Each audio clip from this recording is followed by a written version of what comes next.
My name is Daniel Lewis, and what I'm about to recount is a disturbing experience that led me to abandon my journalistic career.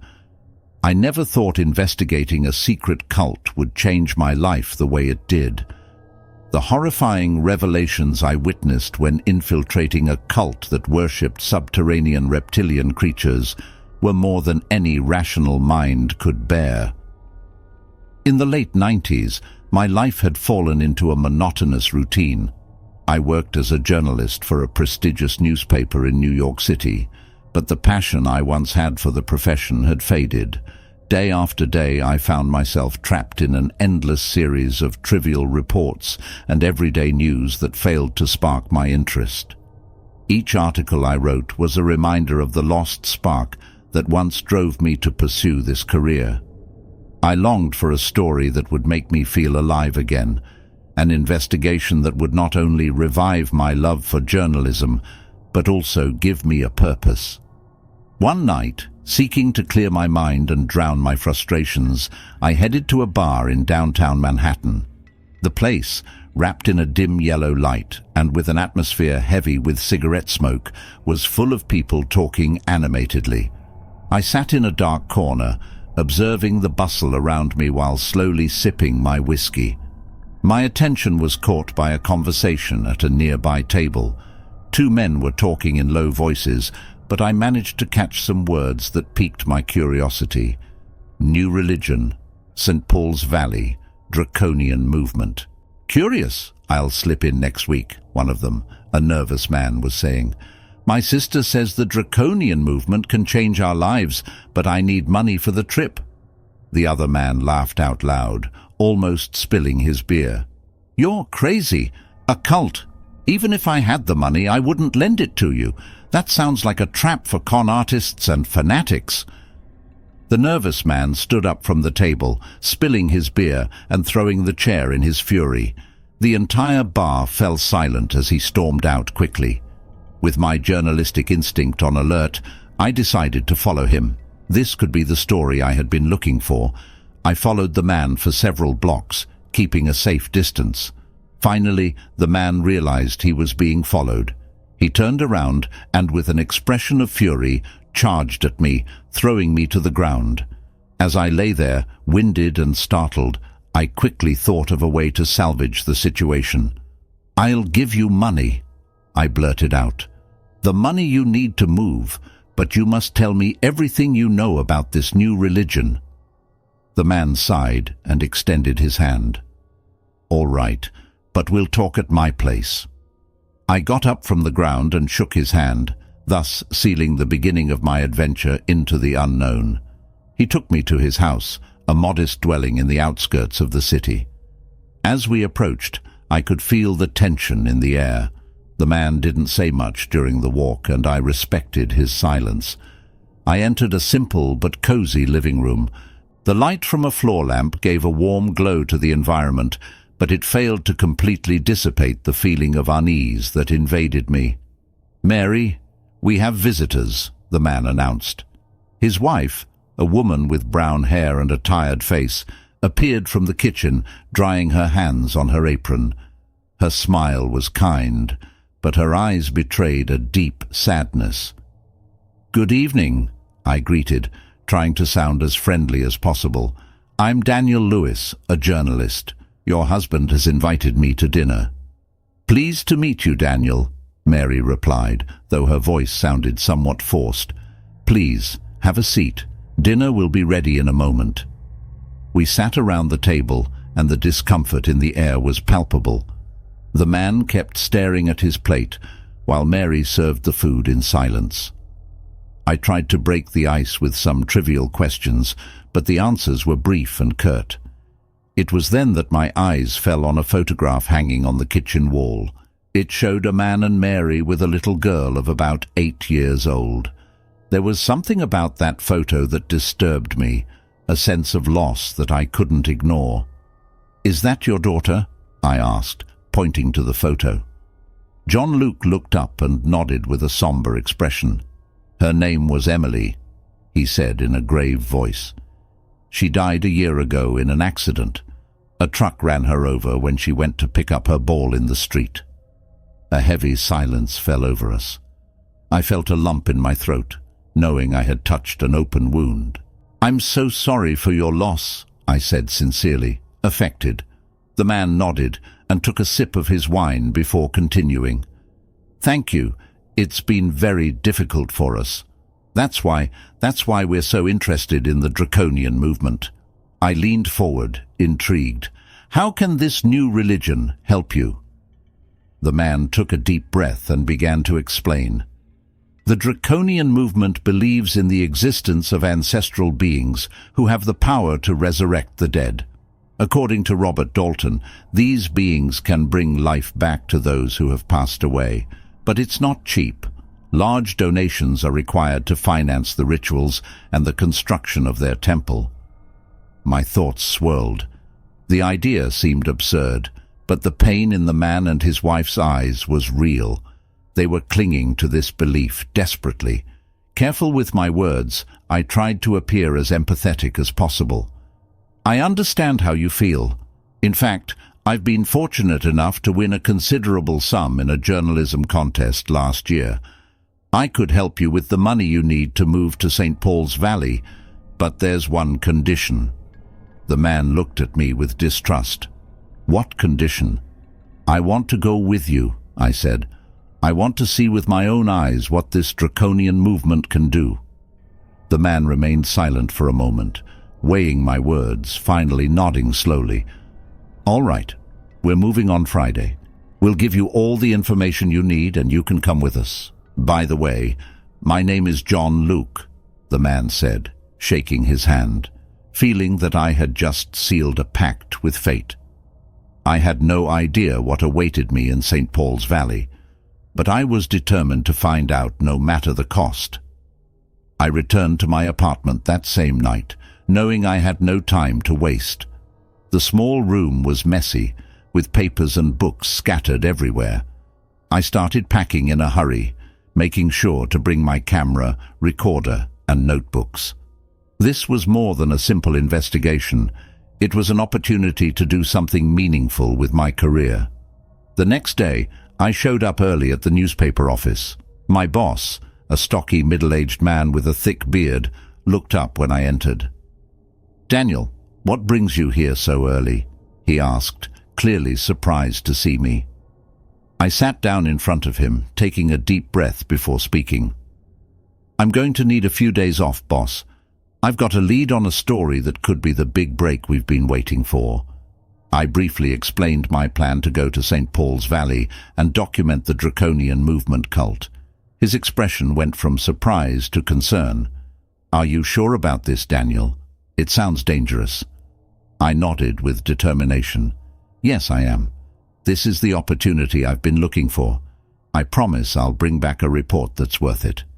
He finally agreed, albeit with some reluctance. "All right, but be careful and keep in touch. I want to know you're okay."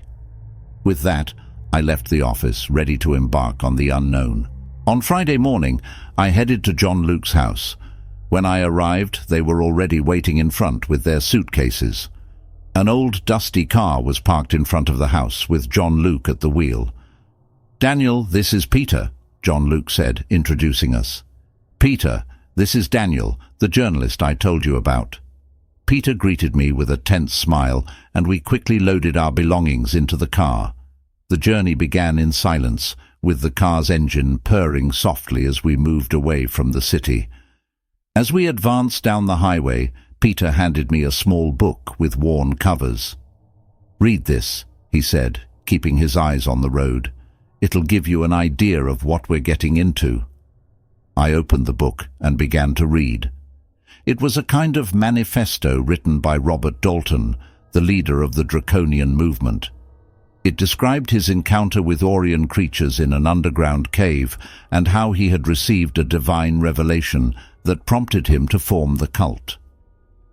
According to Robert, many years ago, during an exploration of some caves, he separated from his group, hypnotized by a voice calling him from the darkness. Robert began to walk in the darkness of the tunnels, and to his misfortune he stumbled and fell into a deep hole full of sharp rocks, which shattered his bones and pierced his flesh. He felt horrible pain and was sure he was going to die. Gradually, he felt his body shutting down and accepted his death. But after a while, he opened his eyes again. Air filled his lungs once more, and he slowly felt his body again. He looked around and was in a large underground grotto, illuminated by torches. As he examined his body, which was unharmed after the great fall, figures emerged from the darkness. Robert described them as our scaly brothers, the saurians. Most of them measured around 9 feet tall, although individuals of larger and smaller sizes could be found. They had 5 webbed fingers on hands and feet, plus an extra retractable nail, similar to that of cats, but harder and suitable for combat. Their skin, covered in scales, seemed to be permanently moist and was brownish-green in color. Some had blue-green plumage on the thorax, indicating high lineages or ruling castes. Their skin turned red in the ventral region, where it was possible to observe their blood-lymphatic system. These beings presented themselves to him, telling him that the great patriarch had brought him back to life and allowed him to return from the dead, as he had the mission to help this race, to restore their reign on earth. These beings claimed to have an imperial and glorious past, now in decline. Robert Dalton accepted his fate, and in his book claimed to have met the great patriarch. He assured that anyone could do it, but there were certain requirements to join the movement, among them raising funds for the construction of their new temple, where the great patriarch could come out of his underground realm to reign over the earth. I spent most of the trip reading that book, taking notes in my notebook. The more I read, the more my distrust grew. The descriptions were so detailed and extravagant that they were difficult to believe. Moreover, the fact that large sums of money were needed for these rituals made me think that it was all a big scam aimed at vulnerable people. Mary, who was sitting behind me, noticed my worried expression. "Are you okay, Daniel?" she asked softly. I nodded, closing the book. "Yes, just trying to take it all in." Peter let out a bitter laugh from the driver's seat. "I understand. At first I thought it was crazy too. But when you're desperate, you cling to anything that offers you a spark of hope." I looked out the window, watching the landscape change as we approached St. Paul's Valley, wondering what secrets lay hidden beneath its seemingly tranquil surface. After 4 days of travel, we finally arrived at a secluded farm on the outskirts of St. Paul's Valley. The dirt road kicked up clouds of dust as we approached. Upon arrival, John Luke's older sister came out to greet us. She was a robust woman with a kind laugh, but she couldn't hide the surprise in her eyes at seeing a stranger among the visitors. "Welcome," she said, extending her hand. "I'm Claire. Claire, this is Daniel Lewis," John Luke said. "He's the journalist I told you about. Without his financial help, we wouldn't be here." Claire nodded, although her gaze remained cautious. "I understand. Daniel, I ask that you respect our way of life here in the village. Don't say anything offensive or out of place, please." I returned her smile, trying to reassure her. "Don't worry, Claire. I'm just looking for some spiritual guidance." "Excellent," she said, more relaxed. "Come, I'll show you to your rooms." As soon as we entered the large house, I noticed something disturbing. The walls were covered with photographs of a man in a white robe. I counted at least 20, all showing Robert Dalton in different poses and moments. A chill ran down my spine as I realized how deeply these people venerated their leader. "Is that Robert Dalton?" I asked, trying to sound casual. "Yes," Claire replied proudly. "He's our leader and spiritual guide. Thanks to him, we have hope." I tried to hide my discomfort as they showed me to my room. The room was simple but cozy, with a small bed and a desk. That night, we gathered for dinner. Claire gave us a small speech at the table, welcoming us to her home. "Tomorrow will be a big day," she said enthusiastically. "You'll be able to hear the leader in the village chapel, but now I invite you all to hold hands and say a prayer to the great patriarch." We held hands and Claire began to pray in a strange language that I couldn't understand. I bowed my head, trying to hide my confusion. "Oh, great patriarch, allow our loved ones to return to life." "Amen," Claire concluded. "Amen," we all responded in unison. The food they served that night was strange, with flavors and textures I had never tasted before. Claire assured us it was a special diet to keep the body healthy and free of foreign substances. After dinner, while the women cleared the dirty table, John Luke gestured for me to come outside with him. We walked a bit away from the house, under the starry sky. "Did you hear my sister?" John Luke said seriously. "Tomorrow we'll attend the leader's mass. Claire managed to get him to address my case after the mass, but I'll need the money you promised me." I nodded. "I have it prepared in a cloth bag in my room. I'll leave it in front of your door tonight." John Luke looked at me gratefully and extended his hand. "Thank you, Daniel. This means a lot to us." As he turned to go back to the house, I couldn't help but ask him, "John Luke, what exactly can this leader do for you?" He stopped, swallowing before answering, "He's going to bring my little daughter back to life." A chill ran down my spine as I watched John Luke walk away. The desperation and pain that led him to believe in something so incredible were palpable. But now I was involved and had to go on to uncover the truth. I decided to take a walk around the property, hoping the fresh air would clear my thoughts. I walked around the farm, observing the stillness of the field under the moonlight. As I wandered, I came to a large old barn, closed with 3 large padlocks. I approached to investigate, curious about what they might be protecting with such security. I heard a faint sound, like a rattling of chains. My heart began to beat faster. I found a small opening between the wooden boards and put my eye to it. What I saw left me frozen. Inside the barn, at least 10 people were chained in the stalls where horses should have been. They seemed to be feeding in a ferocious manner, like wild animals. I couldn't observe in detail due to the poor light. My mind struggled to comprehend what I had just seen. What was going on here? I headed to the barn entrance, considering whether I should try to open the padlocks when a cold hand rested on my shoulder. I turned abruptly and found myself face to face with Claire. "What are you doing out here?" she asked in a voice colder than I had expected. "I got lost in the dark," I lied, trying to stay calm. Claire stared at me for a moment before nodding.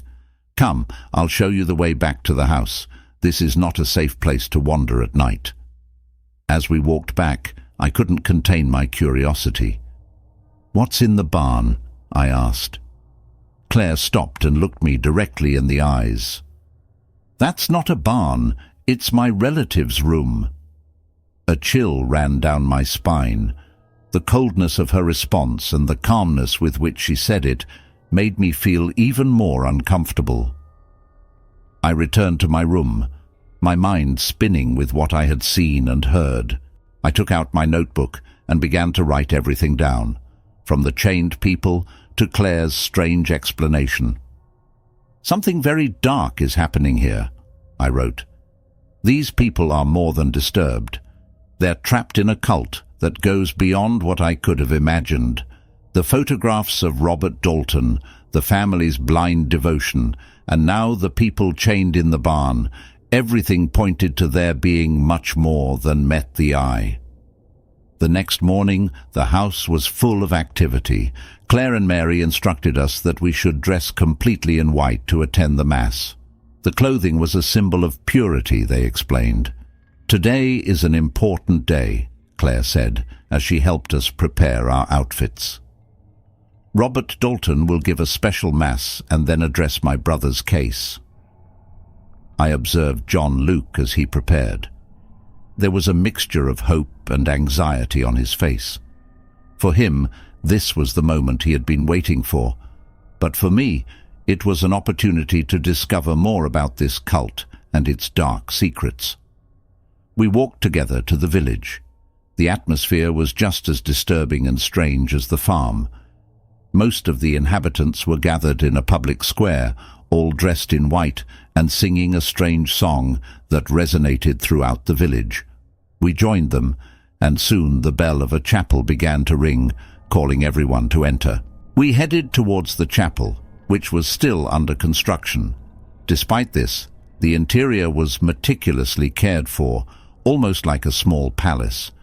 The walls were adorned with figures of creatures that looked like amphibians or reptiles, and on the ceiling was a figure of a much larger creature, surrounded by figures that seemed to worship it.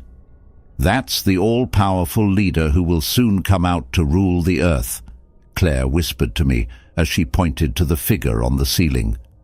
We sat on the benches, and the rhythmic sound of drums filled the chapel. The drums announced the arrival of Robert Dalton. Everyone stood up and received him with loud applause. Robert, a man of imposing appearance, wore a white robe, raised his hands asking for calm, and began to speak into a microphone. "Brothers and sisters," Robert began, his voice filling every corner of the chapel, "today is a sacred day. We gather to honor the great patriarch and our Saurian brothers." Robert continued his sermon, telling his testimony of how he had met the race of Saurians and the miracles these beings had done in his life. He spoke of how soon they would come to the surface to rule the earth as they once did. Every word was charged with fervor and conviction, but for this process to be completed, he paused. "We need money. Lots of money.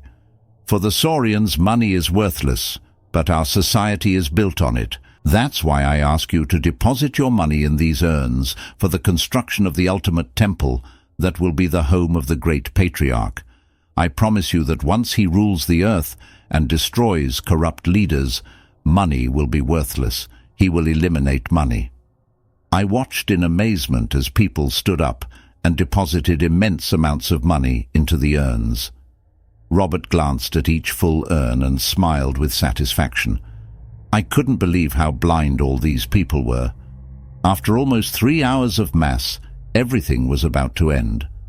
Robert instructed everyone to form lines, as they would next receive the blood and flesh of the true God. The people obeyed, forming 5 lines. I also joined one of the lines, observing how the parishioners received in their mouths pieces of what looked like scales and drank from a cup, a greenish substance. When it was my turn, I took a piece of scale and a cup. The smell was nauseating, and I had to make an effort not to vomit.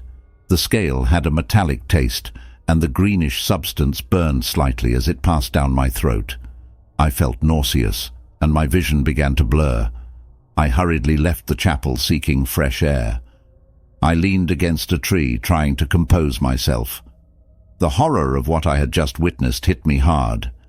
These people were willing to do anything for their faith, and I was in the middle of it all, documenting something I couldn't fully comprehend. After about 15 minutes, I heard footsteps behind me. As I turned, I realized it was John Luke, along with his wife Mary, accompanied by the leader Robert Dalton. I remained silent for a few seconds before extending my hand towards Robert. "I've been told you're seeking spiritual help, my brother," said Robert, shaking my hand as I tried to play along. "That's right, leader. I'm looking for something to revive my faith," I replied. Robert looked at me with a smile. "Excellent. You're in luck.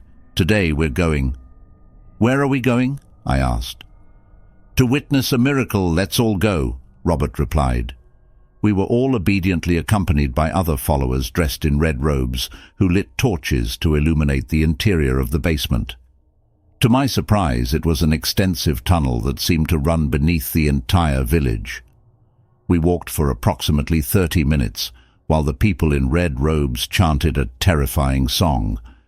At that moment, I noticed that the last 2 people at the back were carrying a strange bundle. We arrived at what appeared to be a large chamber, a huge cave. Robert announced loudly, "We've arrived." Torches on the walls lit up, showing a better panorama. Indeed, it was a large cave surrounded by figures in black hoods. One of them approached Robert and shook his hand. I was horrified to realize it was a hand full of scales and claws. "Welcome, brothers. I am Sorax, the custodian of this cave. Your leader has told me that you seek a miracle," said the leader.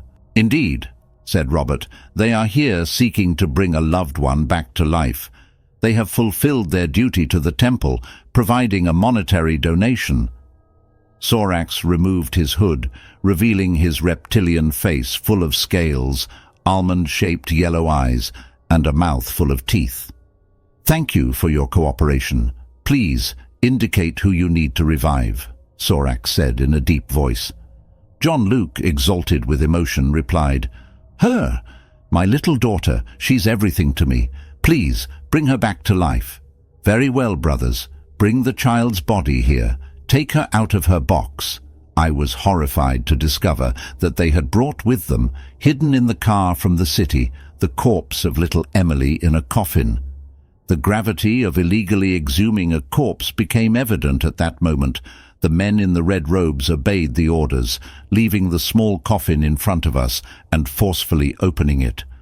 A horrible smell of decomposition and death emanated from the box, causing all present to step back, coughing and covering their noses.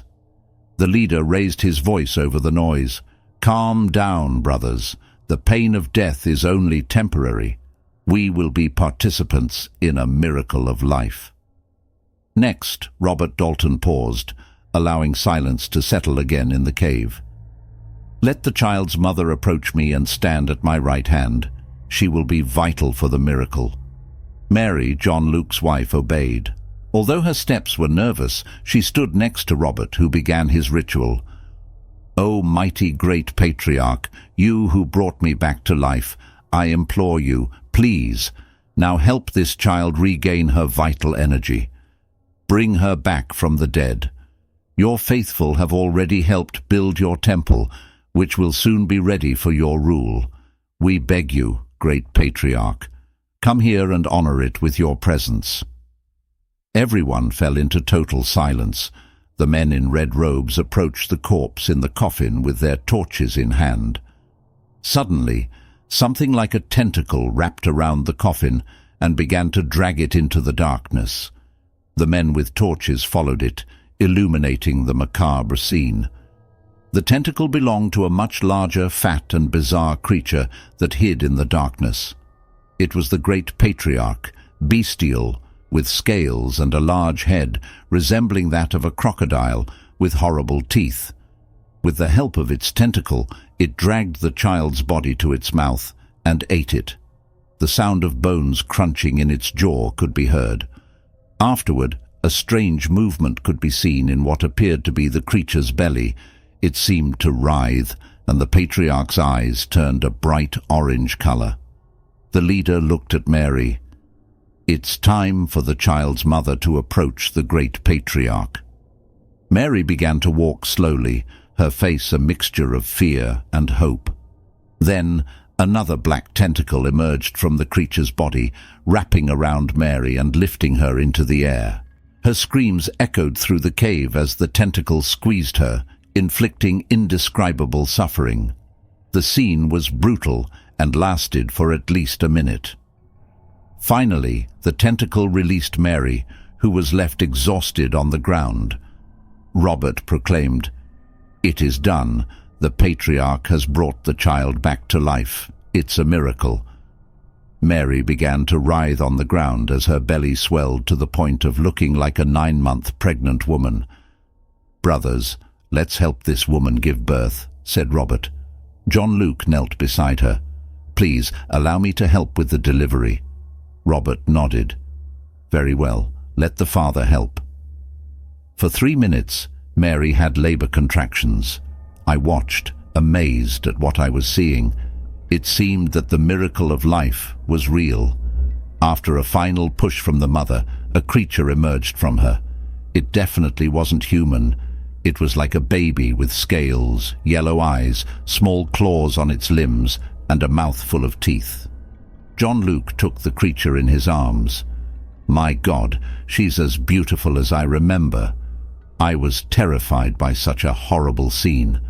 Mary, although exhausted from childbirth, asked to see her daughter, or rather, that abomination, half reptile. John Luke obeyed and brought the creature close to her face. Then the newborn creature lunged at Mary's face, tearing off a piece of skin. Mary screamed in horror. Robert shouted, "The little one is hungry. Be careful. Don't bring her close to her mother, or she might eat her whole. Bring the man who will be sacrificed for food." Then all the men covered in red hoods turned towards me. There I understood that the sacrifice was me. They had brought me to that cave not to witness the miracle, but rather to be food for the newborn creature. Adrenaline flooded my body. I grabbed a torch from the wall and hit one of the hooded figures blocking my exit, setting his robe on fire. I took advantage of the confusion and started running desperately through the hallway we had come through. My feet hit the rocky ground hard, and my breathing became heavier. There was no time to think, only to escape. After what seemed like 15 interminable minutes, I finally reached the door that led to the outside of the chapel. But my hopes quickly vanished when I realized that the door was closed and secured with chains. I banged on the door with all my strength, but it was in vain. Desperation took over me. In a last desperate effort, I shouted, "The leader needs help. He's hurt. Open up! Open up!" My words echoed in the tunnel. I heard footsteps approaching, and my heart pounded hard. 2 members of the cult, dressed in red robes, arrived at the door, and with looks of concern, quickly opened it. "Where is he?" one of them asked, looking towards the tunnel. "Down there in the cave," I said, urgently pointing towards the darkness. Without thinking twice, the guards ran down towards the cave. I seized the moment and slipped through the door, feeling the fresh air hit my face. I didn't stop to look back. I ran with all my might, getting as far away from the village as possible. I kept running until my legs couldn't take it anymore. The highway stretched out before me, lonely and deserted. I walked for almost an entire day, the sun beating down on my back and fatigue taking over my body. Finally, my strength abandoned me, and I fell to the ground, exhausted. At that moment, a group of cyclists appeared in the distance. They quickly stopped upon seeing my condition, and one of them knelt beside me, offering me water. "Are you okay?" he asked, his voice full of concern. "Need help." "Cult," was all I could say before losing consciousness. One of the cyclists quickly pedaled to the next town to ask for help. I felt my consciousness fading, but I knew I was safe for the moment. I remember how, after 2 more hours, an ambulance arrived that took me to the next town, where I was hospitalized. Upon arrival, I asked to speak with a police officer to report the cult. Shortly after, a police officer approached my room, notebook in hand, ready to take note of my complaint. Although his expression showed disbelief at what I was telling him, he promised me they would go to verify the area. "It's an incredible story, Mr. Lewis," said Officer Davis, "but we'll check out the area." A few days later, the newspaper where I worked sent a colleague to pick me up by car after I was able to communicate with them by phone regarding my police report. Officer Davis informed me that they had no jurisdiction to go to that town to arrest anyone. "You would have to go file your complaint in that town," the officer explained. "Without a formal complaint in their locality, we can't act." My frustration was palpable. No way I'd go back to that place, I replied angrily as I headed for the door. I left the police station and got into my friend's car. The return trip to the city was silent. Upon arriving at the newspaper office, my boss was anxiously waiting to hear the big story I had promised. "What do you have, Daniel?" he asked expectantly. I looked at him, feeling the weight of my decision. "I can't publish it," I finally said. "It's too dangerous." My boss looked at me, surprised. "Are you sure? This could be the story of your career." I nodded slowly. "I know, but there are things that are better left unrevealed." The years passed, and the memory of those dark days never left me. Now, in my old age, I decided it was time to tell my story, even if only in my memoirs. If you're reading this, be careful. The reptilian creatures are still out there, and their plans to rule over Earth haven't changed. Protect yourself and those you love, because true horror may be closer than you think.